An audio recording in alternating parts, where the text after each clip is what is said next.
Épisode 3.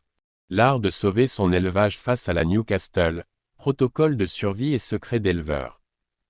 Bienvenue dans ce troisième volet où nous passons de la théorie à l'action immédiate.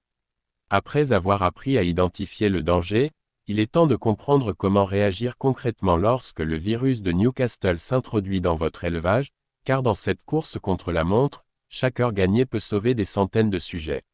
Bien qu'il soit crucial de rappeler qu'aucun traitement n'élimine directement le virus une fois l'oiseau atteint, il est tout à fait possible de stabiliser l'épidémie en armant vos poulets pour qu'ils survivent à l'attaque. Tout commence par une réaction d'urgence structurée autour de 3 piliers: l'isolement radical des sujets atteints pour stopper la contagion directe, un nettoyage virucide intégral du poulailler et, surtout, une optimisation de la ventilation. Ce secret d'éleveur, consistant à renouveler l'air sans créer de courant d'air froid, est essentiel car le virus stagne particulièrement dans les environnements viciés.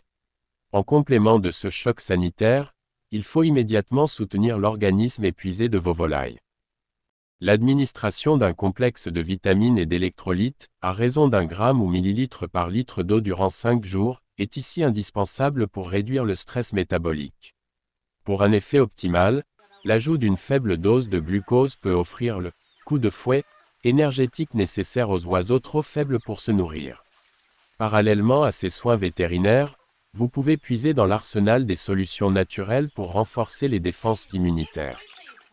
L'ail, véritable bouclier antiseptique, aide à dégager les voies respiratoires obstruées grâce à l'allicine, tandis que la décoction de feuilles de neem agit comme un puissant stimulant ancestral pour freiner la multiplication virale. Cependant, l'efficacité de ces remèdes repose sur une discipline de fer. Vous devez impérativement limiter vos déplacements, toujours soigner les oiseaux sains avant les malades pour éviter la transmission croisée, et maintenir un calme absolu, car le stress est souvent le facteur déclenchant d'une mortalité foudroyante. En conclusion, si la maladie de Newcastle ne peut être soignée par un remède miracle, elle peut être combattue par une stratégie globale alliant réaction éclair, soutien métabolique et hygiène de fer.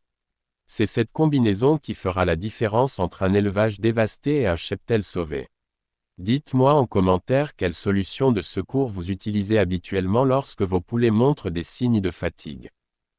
Si cet épisode vous a apporté des clés précieuses, écrivez « Super Goliath » pour recevoir la suite de cette série ainsi qu'un bonus exclusif.